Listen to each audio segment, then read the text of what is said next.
everybody. Happy Thursday. Welcome to, I don't know what the name of this show is. This is Thursday Night Football, 49ers news, whatever you want to call it. I'm Jack Hammer with the Santa Rosa Press Democrat, and my partner in crime tonight is going to be Rohan Chakravarthi from 49ers Web Zone, and does some stuff for the Wisconsin Badgers as well, right? Exactly. You got it right on. Appreciate having me on, Jack. Always a fun time when we talk together. And it's going to be a fun show. How you doing?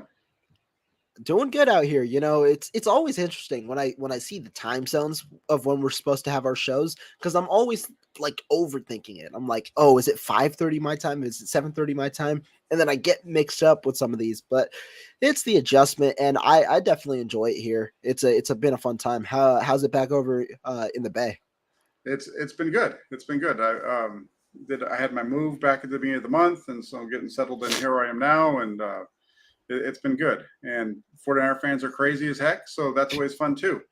Got a few of them in the chat. We have Kevin, who's a member of the Toolbox, says he wants to know if I coordinate my timing with Rob. No, I just always do 5:30, and he probably knows that, so that's why we don't bounce off of each other. So he gets his guys for a half hour, and then there's some trickle over, and I just do 5:30 because that's when it's easiest for me to make sure that I'm actually home and able to do the show, these shows. I'd like to be able to do them more often, to be honest with you, or throughout the day. Raphael 5629ers, another member of the Toolbox, says, "What's up, Jack, Rohan, members of the Toolbox, everyone else? Good to have you on board, Raphael. It's always good to see you around because you're always keeping me on my toes." And then we have Lucas Pessi, who comes to us from Austria. I always say that, but he's a member of the Toolbox as well. He says, "Hi, Jack and Rohan. Good to have you guys all on board." And then we have Hanif Razak says, "Hi, Jack. How are you doing? How's your day been going?" It's been all right. It's Thursday. We're at Thursday Night Football, but the 49er fans know where to go. It's here. They don't need to be watching Thursday Night Football. They don't need to be caring about the Steelers and I don't even know the Steelers are playing tonight, the Browns. But anyway, let's get off of that. Rohan, take yourself off of mute and finish your. I thought you had me on mute because apparently you like to do that a lot. I do. And if you disagree.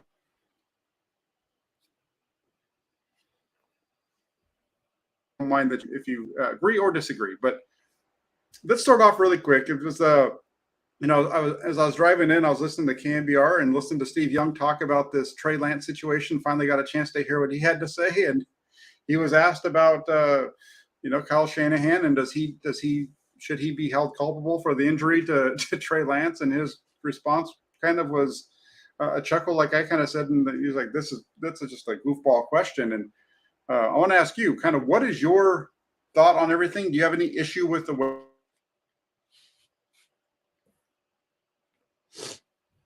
do the rest of the season for the 49ers? I don't. I don't think that there was an issue with the usage that Kyle Shanahan had specifically against the Seattle Seahawks. It was a fluke injury. You have to call it how you see it. There wasn't any way to statistically analyze that Trey Lance was going to suffer an ankle injury on that specific play. And when you talk about it, the plays that Kyle Shanahan implements aren't just design quarterback runs all the time. They're quarterback options where you have the option to hand it off. So if that was an issue, Trey Lance could hand it off every single time. In fact, there were some times where I believe he could have handed it off in the quarterback option plays that he's ran. On that play specifically, I thought Ray-Ray McCloud would have probably beat the edge and gotten a good amount of yards on that play, but there was a hole up the middle as well. And on another play, I thought he should have kept it. But going back to the actual topic, Kyle Shanahan and Trey Lance, I don't think that there should be blame on Kyle Shanahan for that. Why? This is a vital part of Trey Lance's skill set, whether you like it or not. Trey Lance doesn't necessarily have the elusiveness to hit the edge and run as other quarterbacks do when operating in that quarterback option. Instead, his skill set is utilizing his strength, his body, and rushing up the middle, where he then propels the 49ers offense because defenses have to account for his ability to run, especially up the middle, which holds linebackers in place, while also having to account for his ability to throw the football. When you look specifically to that Seattle game, the 49ers ran the ball 12 times and threw the ball 3 times in the time that Trey Lance was playing. In those 12 runs, the 49ers averaged 9 yards a carry. They ran the ball for 108 yards on those 9 yards, or on those 12 carries for 9 yards per carry. I've been critical of Kyle Shanahan. I've told or I've said on my podcast that Kyle Shanahan doesn't necessarily always stick with what's working. And that's an issue because he sometimes tries to get over creative. But in this instance, it wasn't the case. Kyle Shanahan stuck with what worked. The running game was flourishing. It was clearly working. And Seattle then only made the adjustment on the ensuing drive by trying to force San Francisco to pass, which meant have less personnel in the what do you call it, in the secondary, trying to force them to pass. Now, coincidentally, Jimmy Garoppolo was in, but I thought the same play calls would have happened if Trey Lance was there. It would have been a variety of passes because Kyle Shanahan schemed open, wide open receivers. You saw it on the 3 passes that Garoppolo threw for 66 yards on that drive. I thought those first 2 drives were meant for Trey Lance, given the formations and how the game was going. So to me, I don't have a problem with Kyle Shanahan in that instance. Now, have I had a problem with Kyle Shanahan on some of the plays that he's run with Trey Lance? Yes, I don't think that those were the correct play calls. I'm not saying in this game, but I'm saying overall in his career. But in terms of usage, I haven't had a problem with Trey Lance and how he's been used by Kyle Shanahan. Yeah, I agree with you. I think we're both on the same pattern here in terms of our thought process. For me, it's one of those things where having watched Trey Lance as much as I did when he was in college and seeing the way that Kyle Shanahan used him when in his first start and also to a little bit lesser extent in his second start against Houston, for me, it was pretty clear that the running of the football was a big portion of what drew Trey Lance to Kyle Shanahan. You know, did I want to see him run the ball 13, 14, 16 times in a game? No, not necessarily. But at the same time, I knew that running the football and running in between the tackles was going to be part of what they did with him because that's what he did in college. And, you know, just something that I've heard a lot of 49er fans on because I spent a lot of time on, you know, on Twitter or on other shows and things like that is there's when the game isn't going well for the 49ers or the team isn't playing well, like at the beginning of last year and so on, there's a tendency to say that Kyle Shanahan is stubborn and that these players need to fit into Kyle Shanahan's system and those kind of things.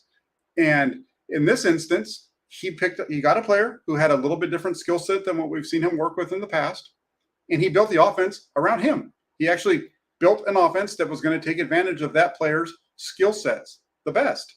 And you had a fluke injury on a running play that, as you mentioned, was a you know, it was a zone read, so he didn't have to keep it.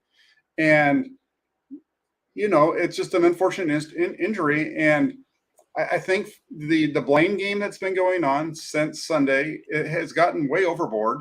And it's one of those things where it's really wild because I'm pretty sure that, you know, if you look at Kyle Shanahan and the 49ers were ready to move on from him, he would have a job tomorrow. And you can't say that for a lot of coaches in the NFL. I think he's held in high regard, and I don't see, you know, again, I didn't want to see Trey Lance necessarily run the ball 13, 14 times a game, but again, you also have to go in and take a look at those types of runs. How many of those were quarterback sneaks?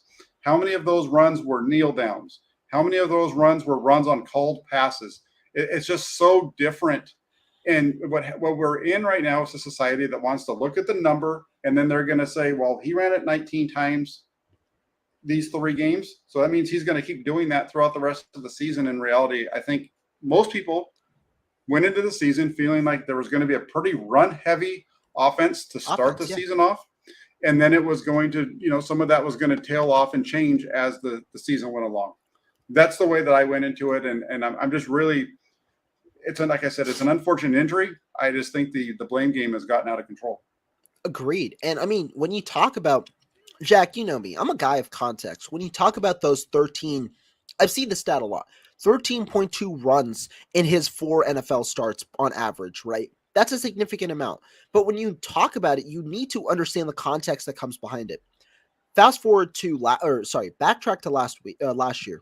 His first ever NFL action was in week 4 against the Seattle Seahawks. Remember, Trey Lance suffered a finger injury in the preseason against I believe it was the Raiders, the Las Vegas Raiders, that he said didn't heal fully until the end of the 2021 season.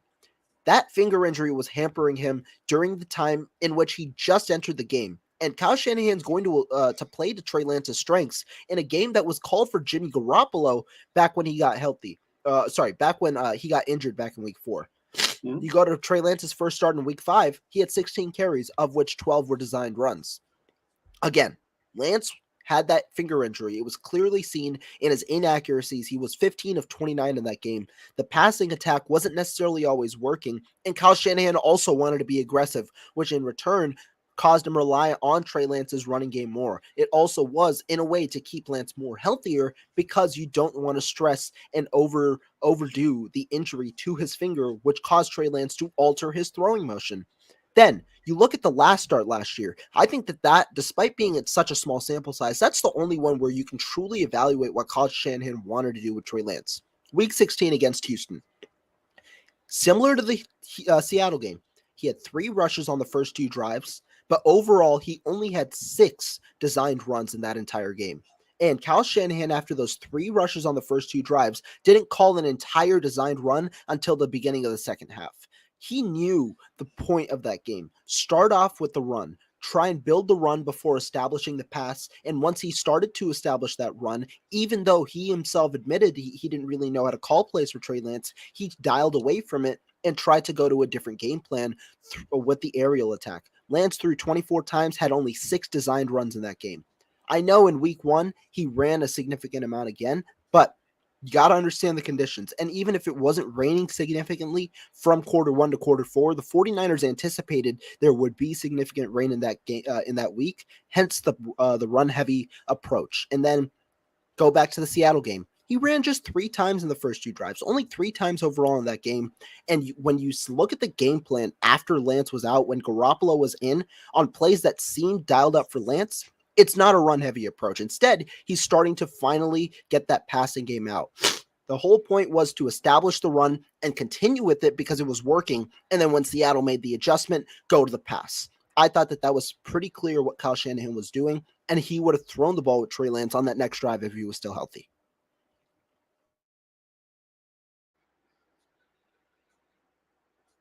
You there? Yeah, I'm here. Sorry about that. It froze out for a second.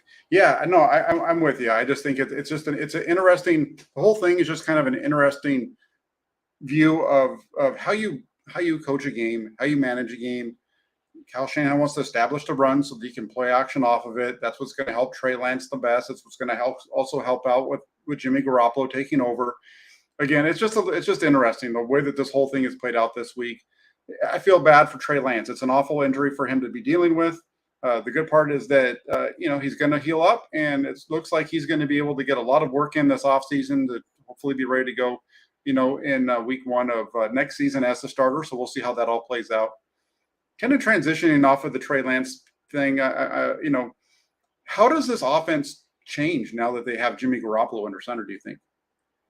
Well, I think the most obvious change in the offense, it's no longer 11 on 11 football. And I know we saw that one designed run from Jimmy Garoppolo, the very awkward 3rd down run last week before his 4th down quarterback sneak.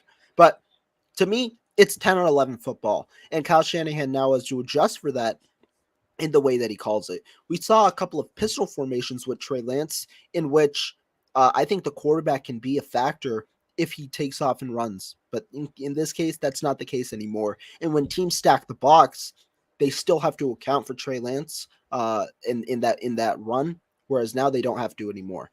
That's, I think, the biggest change. But also, I think teams are going to stack the box more and dare the 49ers to throw the ball. We did see earlier today, I know we were talking about it before the stream started, Jimmy Garoppolo told Grant Cohn today that he loves the approach of playing freely, kind of letting the ball loose downfield, which was something that they implemented back in 2017 when he was just getting into the groove of the 49ers offense. It'll be interesting to see if they do that more this season, because the big counter to having teams stack up the box and bringing safeties closer to the line of scrimmage is being able to throw that ball downfield. So I'm interested to see, does that change happen? But more so, I think it's going to be more 10 on 11 football as it's been for the last couple of seasons. Yeah, you're not going to see those.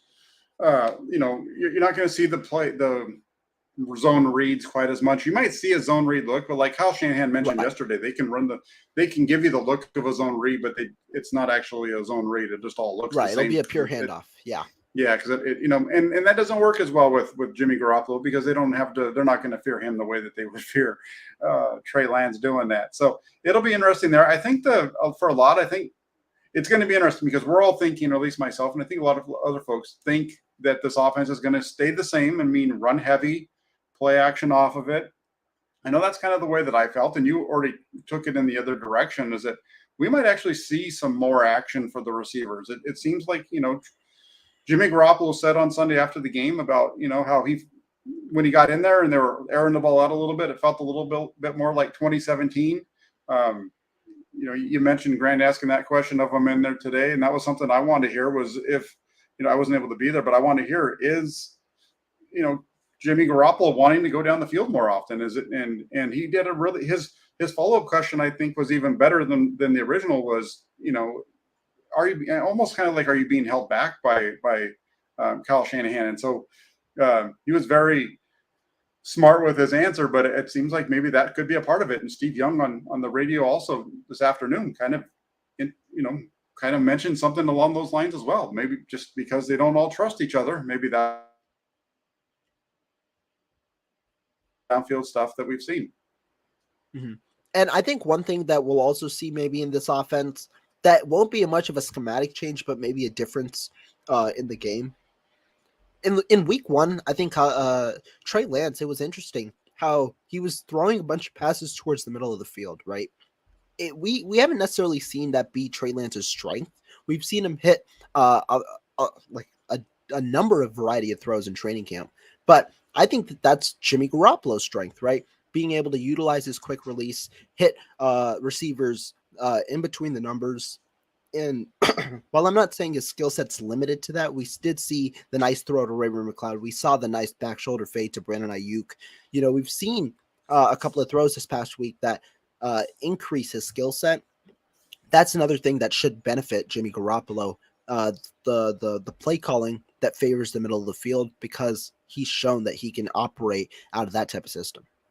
Yeah, I agree. It'll be interesting to see. I think that, you run your play action stuff. I would like to, Danny Gray, we talked to him yesterday in the locker room.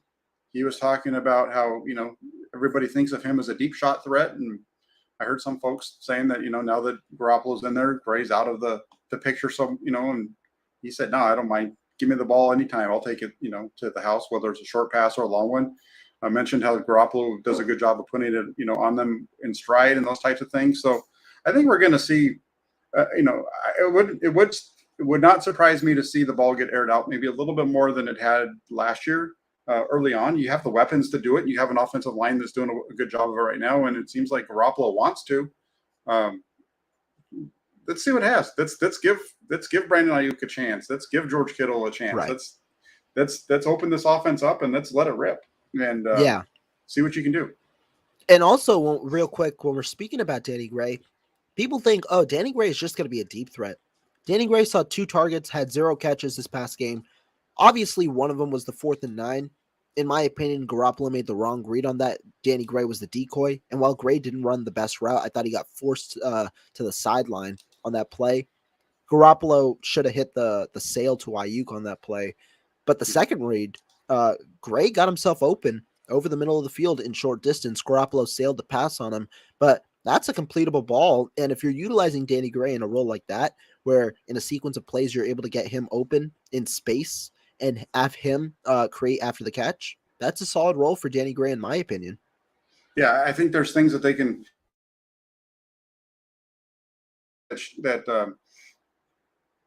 Jimmy Garoppolo doesn't have the biggest arm in the world, but he can make the majority of the throws that are expected in this offense. I think he can even make some of the throws down the field if he gets the ball out early enough. He's not, but we'll see. It's going to be a lot of fun to kind of watch how this thing evolves because we all kind of went into the season expecting one kind of offense. I don't think the offense really changes all that much. Kyle Shanahan's mentioned that, and I agree with him. I see what he's saying when he says the offense is the offense. All the things we practiced this year, we practiced last year. I remember seeing that. So it'll be interesting to see how this offense looks going forward. the one change that we're going to see, in addition to Jimmy Garoppolo being in there, is George Kittle coming back. And I want to ask you what you think that impact is going to have on the offense. Right. I mean, earlier in this episode, I talked about the middle of the field and how Jimmy Garoppolo works well over the middle of the field. Well, a player who does play a significant amount over the middle of the field, be it in the intermediate, the deep range, or even maybe as a comeback option in the shorter range, is George Kittle. And I think that now, like, Garoppolo's shown that he can rely on George Kittle in the passing game before. He's had monster games, right? You look last year to that 3-week stretch where he had 100+ yard games. I think that George Kittle is going to be a feature in this offense when he returns, which it seems like it's going to be this week based on John Lynch's words. And so, to me, I think it provides you another option in Garoppolo's comfort zone that has been reliable when he's been on the field. Yeah, no, absolutely. And I think also, we know the run game's been pretty solid for the 49ers over these first couple weeks. They're going to be going up against a much better defense this week in Denver, I think.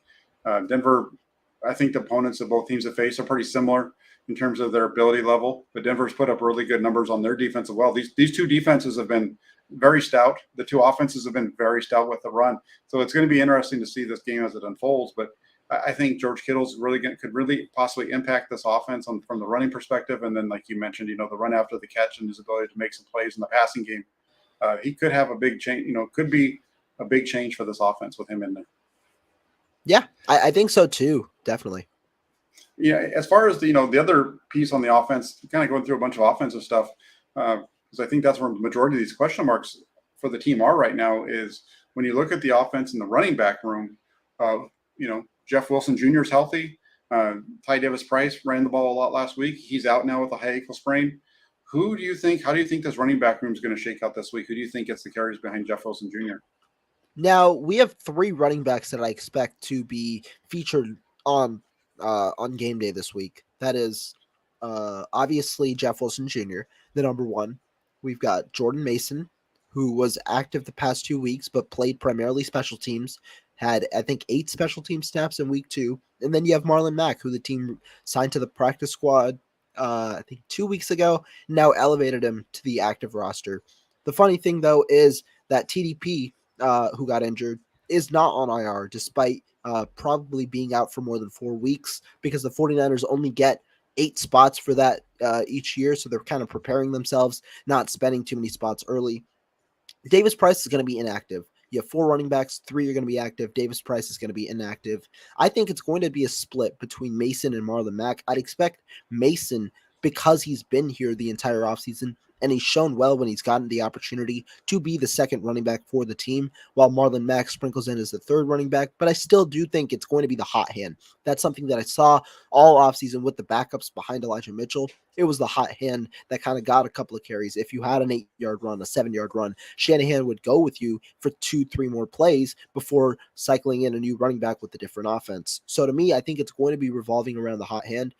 Obviously, last game, Shanahan probably believed that Tyrion Davis-Price had the hot hand, especially after his 20-yard run. But to me, yeah, Mason probably the 2, Mack probably the 3. Although I don't know if there's much of a distinction, given that they probably will ride the hot hand. Yeah, I think it's going to be interesting to see, because we haven't seen Jordan Mason at all. They kind of, a lot of us felt like he was going to get more run than he has. He hasn't really played any on the offense. And today, Chris Furster mentioned his name as it sounds like they're going to get him some action this week. I would be a little bit surprised to see him be the first guy off the bench. I think Marlon Mack might be the guy that takes those snaps first behind Jeff Wilson Jr. I'm really looking. I want to see what Jordan Mason can do. He looked really good in the preseason. He's looked good in practice. I want to see what he looks like running with the ones against a team in a real, in a regular season game. That's really what it'd be interesting if it's Marlon Mack getting a bunch more carries though than him. Yeah, and I mean, if it is Marlon Mack, I wouldn't be surprised if Mason doesn't get any action if Marlon Mack has a good game, right? Like I said, if it's the hot hand, if Marlon Mack starts off the game strong, there's no reason to go away from Marlon Mack in this game. Although the good benefit is Mason does provide a little bit of a different skill set than Marlon Mack. Marlon Mack being a little more of a speedier option, while Mason is a little more of a physical runner in between the tackles. Depends. I think. Uh, I think it'll be dependent personnel wise for both to be used. But I am very excited to see what Jordan Mason will look like in real NFL action after being very impressed by him, if we're being honest, this entire offseason. Yeah, well, very very impressed with him all off season. I think another area that didn't impress throughout the off season with a lot of folks, but I thought was going to be okay was the offensive line. I wanted to ask you kind of if you're a little surprised by the way that this group has performed so far. If we're being honest, not at all. During the offseason, even during the cohesion issues that the offensive line was facing overall, I said this unit's going to be a top 16 unit. It's going to be an above average to average unit at least. And I also said this unit's going to be the best unit in the NFC West on the offensive line, despite the new pieces, because you have Trent Williams, you have Kyle Shanahan, who normally schemes. He's made. I'm not trying to say that Kyle Shanahan's some sort of like absolute genius. Everybody should praise him, but we've worked on this offensive line with replacement level players playing significant time. You look at Tom Compton last year. It's we've had Justin Skule play at left tackle before. We've had Daniel Brunskill, and Brunskill I think is one of the better players that have played. I don't know if we call him replacement level, but there have been several pieces that are coming. Talk about Colton McKivitz coming in for 2 games, right? Several pieces that have come in, and the 49ers have still performed, at least in the regular season when those pieces have come in. So to me, I had confidence in Kyle Shanahan. I had confidence in the unit, and I also had confidence in the players because I like what I saw out of Jake Brendel. I think that he's not going to be necessarily super special, but he's going to be serviceable. And then Spencer Burford, we saw the potential out of him. Aaron Banks had his flashes as well in training camp. I think this is a good start. Week 2, obviously, the Seattle Seahawks defensive line isn't necessarily the strongest, right? You have Uchenna Nwosu, but it's a fair amount of younger players. Al Woods is there as well, a big body. So it was good to see Spencer Burford line up against him. Not necessarily too special, but a positive outlook for the offensive line. And now you face off against potentially G.J. Jones and that strong Denver defensive line in this next week.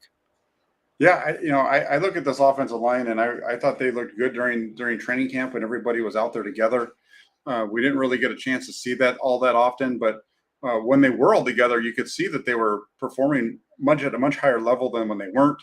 But then, part of the problem is you get into the preseason games and the starters aren't playing, and so everybody's watching the backups, and the backups are struggling, and everybody starts to worry about it. And it's one of those things. But this group is really good. I mean, the biggest question mark I think going into this whole thing was twofold. There was 2. One of them was Mike Muhleji's health at right tackle. Is he going to be healthy? If he's going to be healthy, then that's going to help out quite a bit. He's been healthy, so that's a big thing so far. And then the other one was at center, where you have Jake Brendel, because you haven't seen him play at all, and he's a veteran who's bounced around, and sometimes those guys don't necessarily pan out. But all the moves that they've made up front have really looked good so far this season. I think so too, right? And a lot of people were criticizing, oh, why didn't you sign Laken Tomlinson back?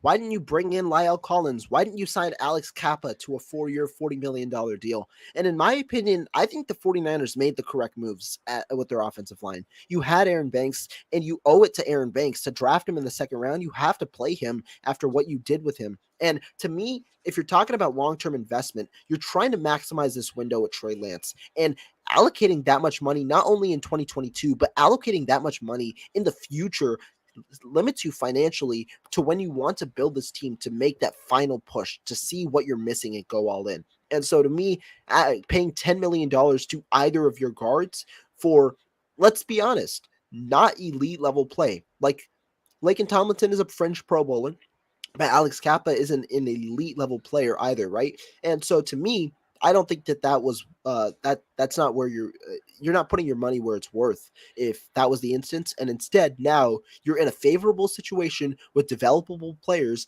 that have high potential. And now you can utilize that money that you saved to spend it elsewhere. Hence the signing of Mooney Ward this offseason, which looks to be a fantastic signing. And then the re-signing of players maybe like Emmanuel Mosley. We saw already Dre Greenlaw get re-signed.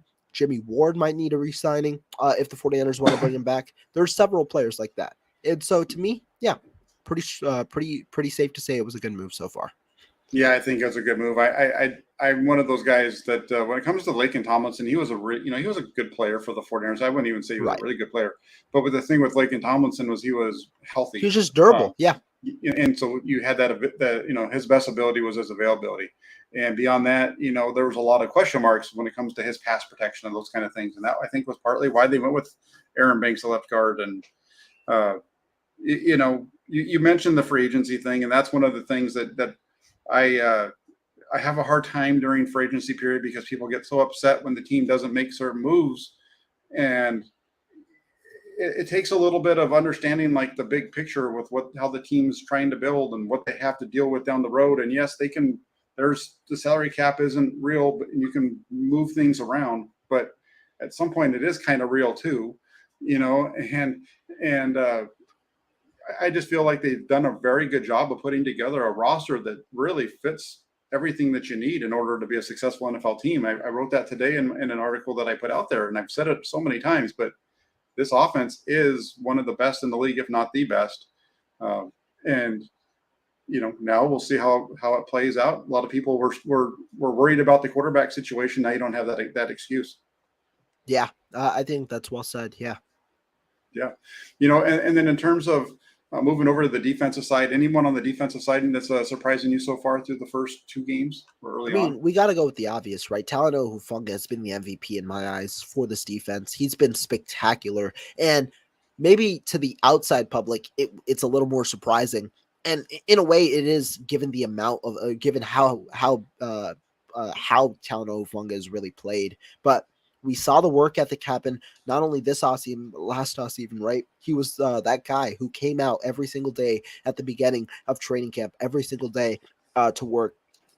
And we saw the improvement, not only with his play, but his leadership this past offseason. At least that's what was apparent to my eyes. And now, utilized in that robber role specifically, not necessarily utilized in a role in which he's uncomfortable with, even with Jimmy Ward out, Talanoa Hufanga has played well. He analyzes decisions in the run game very well. He's able to make tackles for loss. His short burst, like a lot of people talk about Hufanga and his 4.6 speed. Oh my God, he can't cover in the deep end. Yeah, but the 49ers aren't playing him in that role, which is smart by D'Amico Ryans. He's utilizing him in a role in which Hufanga can utilize his quickness, his acceleration, that burst that he has to quickly get two plays and diagnose, as well as his intelligence. So props to D'Amico Ryans for utilizing Talanoa Hufanga in the right spot.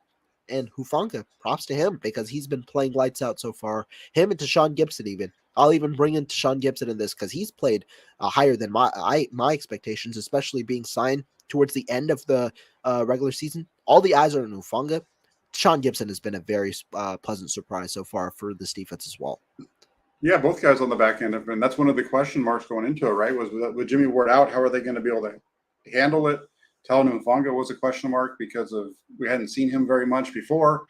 I think Hufanga is a guy who, if he had been healthy in college, probably as a second Yeah, round he's draft pick, probably way you higher. know, Yeah.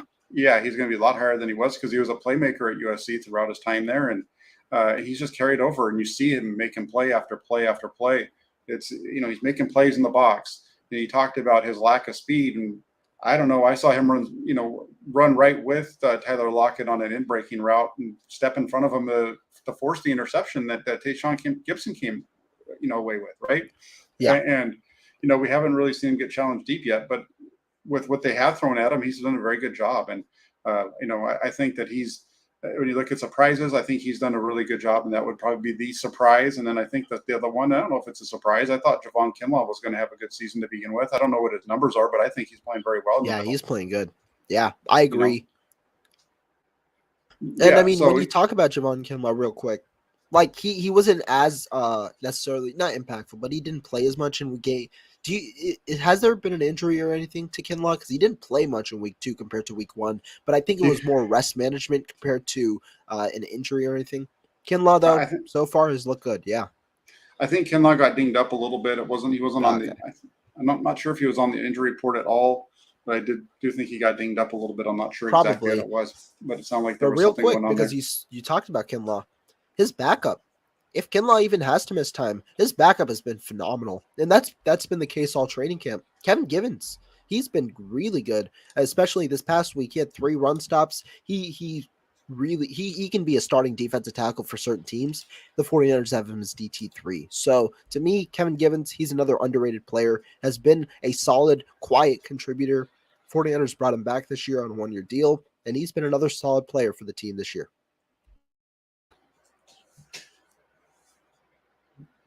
You there? Sorry, Yeah, I keep good. glitching. Yeah, but Kevin Givens, you're right. Kevin Givens is the guy who's been. You go back, and I remember him in 2020. You could see him starting to really step up in 2020. 2019, he was okay as well when he had to step in for DJ Jones after he got injured. So definitely, this is the guy who. He's kind of always towards the middle, the end of the roster, but he really makes plays, and that's partly why this defense is so good. You have so much depth along that side, and Charles Omena, who's another one of those guys. It's a depth player, but he's also a key piece of your defense. The defensive side of the ball in this team is just so loaded with talent. It's been really interesting, and let's transition just a little bit into this game on Sunday. But Flav comes, Finer Niner comes in, and he says Broncos have killed themselves with penalties and turnovers. If they play a clean game, we could be in trouble. People think we'll win easily. I think we might lose this game. What are your thoughts? But you go first. I'll go first. I think if they play a clean game, it's still not as easy as you might think for the Broncos. I when we came into the regular season, I said that this was going to be a loss for the 49ers. I don't think we're going to win easily necessarily, but the Broncos have not been a inspiring team to begin. And I'm not even talking only about the penalties and turnovers. Their offense has been extremely stale. It's been downfield throws, or it's been like short screen pass type of throws. And there hasn't been enough of a reliance on the run game either.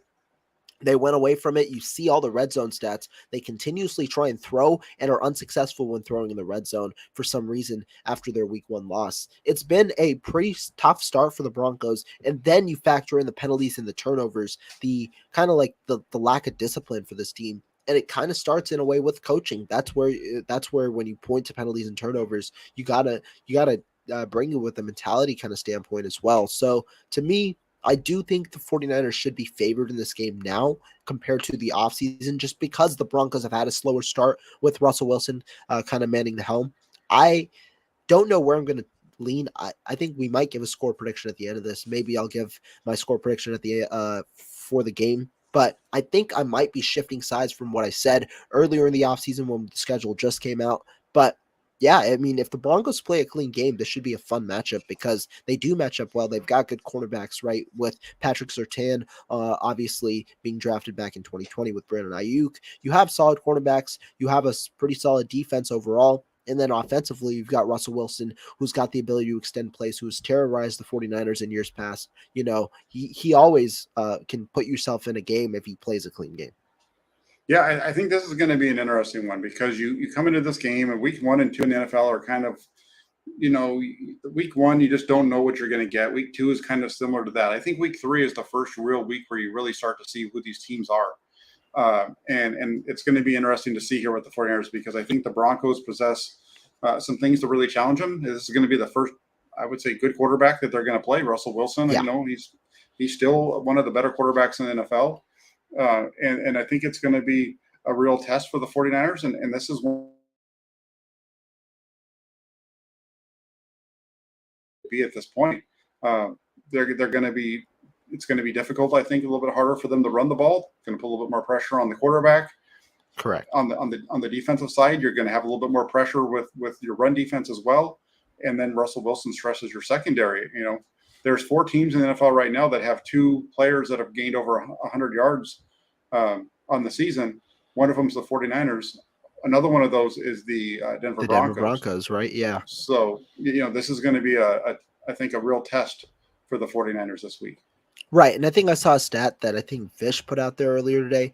The 49ers are 4th currently in rush yards per game. The Broncos are 5th in rush yards allowed. So, like you said, they've got a stout rush defense. That's a mainstay of this offense. We'll see how the 49ers combat that and who wins that battle. Because, I mean, it's not only about the running backs, right? It's about the trenches. Who can win the battle in the trenches that dictates game pace for this game.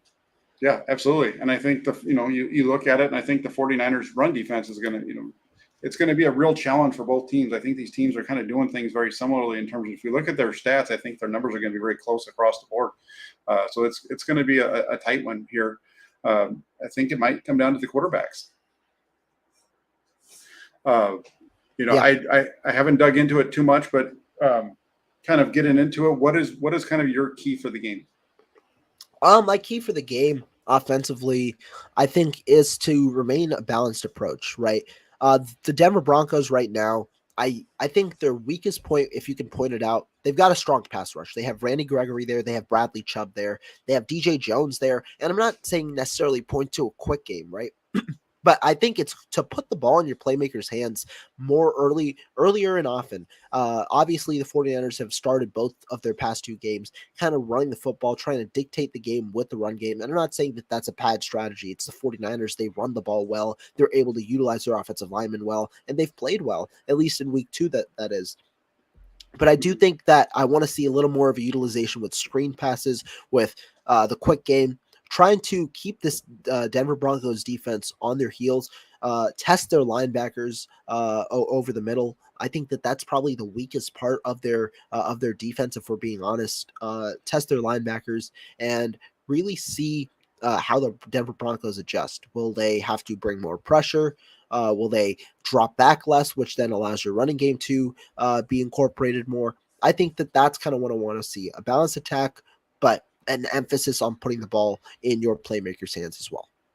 There you go. I think that's a good one. I think the screens, we saw the screen game kind of come alive with Deebo Samuel in the second half with the when Garoppolo was in there. We saw them utilize that a little bit, and Samuel's just such a playmaker outside in space. And I think you're right. I think you're going to see a lot of shorter balls to start off with a couple of shot plays built in later on. But this is going to be a test. I think going into Mile High on a Sunday night. If you remember, it was a Sunday night in 2014. I think it was 14. And if I remember correctly, this was the Peyton Manning game, right? Yeah. Okay. Yeah. Peyton Manning, lit him up that night, and that team really was never the same after that in 2014.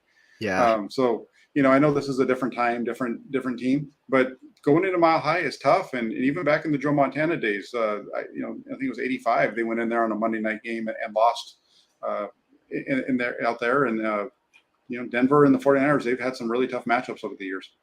Yeah. No, I agree. And it's going to be another fun one, right? Because it's going to be different weather conditions. And now it's not Trey Lance anymore. It's Jimmy Garoppolo. It's not a new offense, but obviously you need you're re-implementing that relationship with the receivers who probably have operated differently with Trey Lance at quarterback, trying to build to his tendencies. It does help, obviously, that Garoppolo's been here for 5 years, but should make for an interesting dynamic for sure. Yeah, no, for sure. What do you have as a score prediction for this game? I think that when you look at it,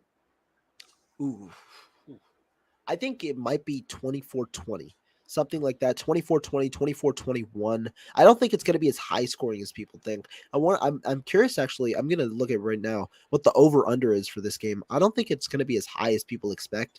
The over under, let me find it. It's 45. Yeah. And 24-21 would just match right on that over under. I think, 24-21 would be fair. I don't think both offenses score as much as people anticipate, but I do think there's going to be mistakes on either side. Hopefully the 49ers can limit the turnovers and penalties. That was obviously a thing that did punish them in week 1, similar to the Denver Broncos, who had similar issues against the Seahawks. But I don't think it's going to be high scoring. I do think both teams will face their own struggles, at least probably initially when adjusting to the weather for the 49ers, and the Broncos still getting in the groove of their offense, potentially without Jerry Jeudy, who did not practice today. So that's another thing to monitor. I think it's going to be 24-21. I'm going to go with the 49ers in week 3, though. Okay. You got 49ers winning 24-21. I'm looking at this one, and the Jeudy thing could change up some of the things that the Broncos are going to be able to do. That might help them out a little bit. I think this is going to be a really tough game for the 49ers. I had this as a win for the 49ers at the start of the season. And I still think it's going to be a 40. Okay. No, I think it's. I thought you and I were going to have the opposite, because I didn't have this as a win. I thought this was going to be the loss. I had it as a win. Yeah, But no, I we're had it saying as the a same. win. I had it as a win. I don't, I'm looking at this one, and it's a tough one. It's a tough one. But Carlo in the comment section has it 23-20 to Broncos. I'm going to Okay. go with that same score, but I'm going to flip it. I'm going to say 49ers For the 23. 49ers. Yeah, 49ers 23, 20 for Russell Wilson and the Let's Ride Bronco country. But Wait, Jack, we need okay, off topic. We need you to create a TikTok and recreate Russell Wilson's Broncos country let's ride. I think that that would just like boost your channel views like a ton. You should do that. yeah, Like I got the there old we go. shirt on, right? There we go. There we go. Broncos country. That's right. Broncos country. That's right. Right? Yeah. All right. So now you guys can Oh cut that man. up, and you got the show. All You right. got a you got 45-36. I'm cutting that up myself. but yeah, no, I think the Flyers are going to win this thing 23-20. That's my score prediction. I think it's going to be a really tight game. Russell Wilson I think, was part of the reason why the 49ers have struggled so much against the Seahawks over, the last 10 years. Let's hope that doesn't carry over to the Broncos. Yeah. Hopefully not. But if so, who's going to be surprised? It's just a norm. The 49ers beat the Seahawks, so it'd just be super ironic that the 49ers lose to Russell Wilson the second they beat the Seahawks. The curse never goes away. But yeah, I think that, we both have the 49ers winning. I'm going to be, if we're being honest, I'm more interested to see how the Broncos offense works compared to the 49ers offense because they really haven't gotten it together. This is now the best defense that they're going to face. How, does that mean that they're going to play lights out as some people expect, or does that mean that they're going to even take a step back compared to what they have been doing? Yeah, it's going to be really interesting because it's like you said, it's the best defense they've faced. I think in some ways it's the best quarterback the 49ers have faced. I think there's a lot of intrigue with this matchup on Sunday night. It's going to be a fun one to watch. Yeah, definitely. What do you have anything coming up this weekend? I don't think so. The Wisconsin Badgers do face Ohio State.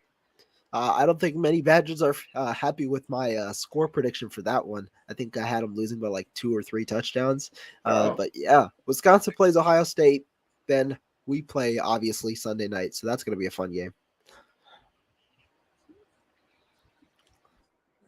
There you go. Yeah, I'm sorry you ghosted out on me a little bit, or I was frozen over here on my end. But hopefully the Badgers can make that a competitive game for you. Is that game in Ohio or is it in Yeah, Wisconsin? it's in Ohio State. Okay. Good thing for me. I don't have to go in and cover it, but bad thing for the Badgers. There you go. Well, go Badgers, go Niners. It'll be an interesting game to watch on Sunday night. Looking forward to seeing how this plays out. Rohan, thank you for coming on with me. I really appreciate you taking the time to join over on Thursday night. Hey, appreciate it, Sailor Joe's Beach Bikes. We love the shirt over here. And yeah, obviously, great show. And obviously appreciate all the fans that came in, tuned in, and listened to us ramble about the 49ers. There you go. Exactly. If you guys can do me a favor before you jump out, get over there and hit that like button if you liked what you saw. And then also if you're not already subscribed to the channel, hit the subscribe button. And when you do that, hit the little bell notification so that you don't miss anything when we go live. Get yourselves over to 49ers.pressdemocrat.com. Check that out as well. And also get over to 49ers Web Zone and check out Rohan's channel as well, because both really good places to go and get 49ers content. Appreciate it. Yeah. Do everything he just said. Be sure.